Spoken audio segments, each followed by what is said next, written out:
वालेकुम वरहमतुल्लाहि वबरकातुहू। नाज़रीन मोहतरम, बड़ी ही ब्रेकिंग न्यूज़ क़िबला अमीरुल मुजाहिदीन की लख्त जिगर उनकी जो साहबजादी है उनका निकाह हो चुका है, उनकी शादी हो चुकी है। नाज़रीन मोहतरम, उनकी शादी किन के साथ हुई है और वो कौन सी शख्सियत हैं, आइए अब हम इसी वीडियो के अंदर जानते हैं। नाज़रीन मोहतरम, आपने अल्लामा अफजाल सैफी साहब जो हैं उनको आपने दीगर मकामात पर देखा होगा, उर्स पर भी वो आते हैं और दीगर भी तहरीक लबी पाकिस्तान के जो धरने होते हैं या जुलूस वगैरह होते हैं वहां पर उनको देखा होगा।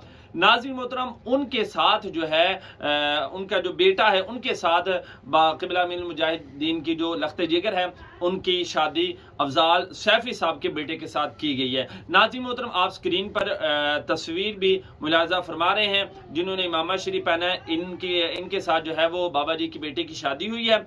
और नाज़रीन मोहतरम, अभी ये आप देख रहे हैं कि दोनों साहबजादे बाबा जी के अल्लामा अनस हुसैन रिजवी और साद हुसैन रिजवी साहब नारा जो है वो लगा रहे हैं और जनाब बीच के अंदर जनाब दूल्हा साहब मौजूद हैं जिनके साथ साहबजादी की जो है वो शादी हुई है। तो नाज़रीन मोहतरम, सबसे पहले तो हम यहाँ पर दुआ गो हैं कि अल्लाह ताला हमारी उस बहन के नसीब अच्छे करे, नेक साल औलाद अता फरमाए और हुजूर की पक्की सच्ची गुलामी नसीब फरमाए। और दूसरा नाज़रीन मोहतरम, आप तमाम दोस्तों ने भी दुआ करनी है। बाबा जी की बेटी हमारी जनाब बेटी भी है, हमारी बहन भी है, तमाम दोस्तों ने उनके लिए दुआ खैर करनी है। और वीडियो कैसी लगी है लाइक करें, कमेंट के अंदर अपनी राय जरूर दें।